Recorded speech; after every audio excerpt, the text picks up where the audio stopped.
This video is brought to you by BossRootin.com and check out ProBoxingSupplies.com, PowerPerformanceProducts.com, and you're watching MMAinterviews.tv. MMAinterviews.tv alongside Strikeforce CEO Scott Coker. We're here at UFC 143, so I know you're excited to see Nick get in there and fight for this title. Oh yeah, I'm definitely voting for Nick tonight, and I think it's gonna be a great fight. I think Condit has a lot, a lot of great arsenal, coming behind him. But I think Nick's our guy, and we've been promoting Nick for 3 years, and I'm gonna be voting for Nick tonight. Definitely. We also were talking with Misha and Ronda here. So talk about that being the headlining main event, kind of a big thing having the females headline this big event. Yeah, I mean, this is the most anticipated female fight in the history of mixed martial arts since the Carano Cyborg fight. And I think earlier I stated this is the most wanted female fight. This is the biggest female fight in the world happening in Columbus on March 3rd on Showtime. And if you look back at the history of Strikeforce, we've always supported the female division, and I think we got a great one. I think these girls are fast, they're explosive, and they're dangerous. And Ronda is a two-time Olympian and a medalist in the last Olympics. So to have her fight for us, we're very proud to have her on board, and she's fighting Misha, who really, when she fought her last fight against Marlos Kunin, she was the underdog, and a lot of people thought that she was going to lose that fight, and perseverance paid off, and she submitted Marlos, which nobody had done in the past in her past fight. So you got two great warriors here, and just the fact that they're easy on the eyes and they're females, that's an added plus. Was there any qualms having them headline the show? I know there was some talk that possibly King Mo, you were trying to set something up for a different main event, perhaps. Well, you know what? I know that when we lay out the fight card, we look at all the options, but we just felt from a while ago that this is the best option, and you know what? To me. The ratings on Showtime for the female fights have always been great, and I think this is going to, be right up there, or maybe even beat the last rating of the Carano Cyborg fight. So we're hoping for great ratings, and I think these girls will deliver an amazing fight. And let's see what happens, because once they get in the cage, it's going to be up to them. Let's talk about the landscape of the light heavyweight division now, with what happened to Mo and his suspension now impending.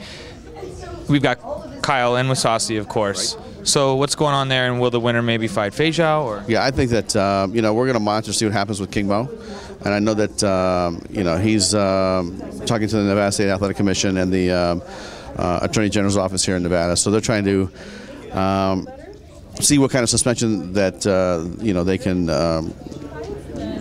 negotiate based on the fact that was an over-the-counter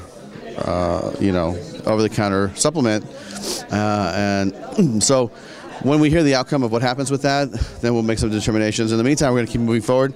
Feijao is going to be in the mix, and the winner of the Mousasi fight against Mike Kyle is going to be the guy that steps up there. So, we got 2 or 3 different options, and we're signing new guys all the time. So, after this fight, I'm going to sit down with Sean, and we're going to talk about what the next step is for that division. And then you got Lawrence Larkin, of course, coming out of that loss to King Mo, moving down to 185. What's a potential matchup for him? Seems like some fans were crying out for a Robbie Lawler in him, perhaps. Boy, wouldn't that be a lot of fun to watch? I mean, Lawrence is a great fighter, a great striker, and Robbie is, he's a guy that always brings it, and that's why I think that that fight hopefully will happen at some point, because those two guys, their styles make fights, and I think that fight would be a really fun fight to watch. And then the welterweights, Tyron Woodley, safe to say he will be in a title fight, maybe perhaps against the winner of Misaki and Paul Daly. You know what? That hasn't been determined, but I mean, to me, it's going to be a process of elimination, right? And I think that that's something that I want to say by summertime, hopefully all of our titles will be full. And that's really our goal as a company. So we got to fill the 170-pounder, as you know, and then now the 205-pounder, 205-pound weight class, and then in the other weight classes, when you talk about 185 with Luke Rockhold, I think him and Tim Kennedy, sorry Tim, but him and Tim Kennedy should definitely fight this year when Luke's hand gets better.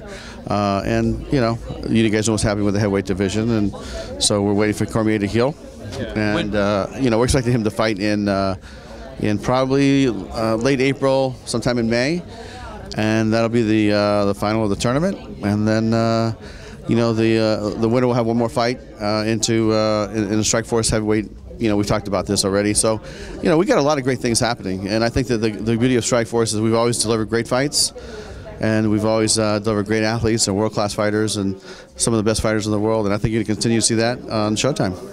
Yeah, so you're looking at May maybe, or you're saying April or May for that. Is there any talk of perhaps where would that maybe be held here in Vegas, since the UFC won't be here, it looks like, until June? Yeah, I know July. They're actually out looking for a location right now, but nothing's been determined. No talk of, you can't tell us any of the potentials? It's very top secret. It's top secret. Okay, anything else you want to say, Scott? Well, you know what? I say this, like I said, this fight, March 3rd, in conjunction with the Arnold Classic in Columbus, Ohio. These girls are going to bring it. It's going to be a great fight, and the undercard's going to be amazing. So tune in to Showtime or come on down to the event. Okay. Showtime and Showtime with Stream, March 3rd. Scott Coker. I'm Spencer Lazar. You're watching MMAinterviews.tv.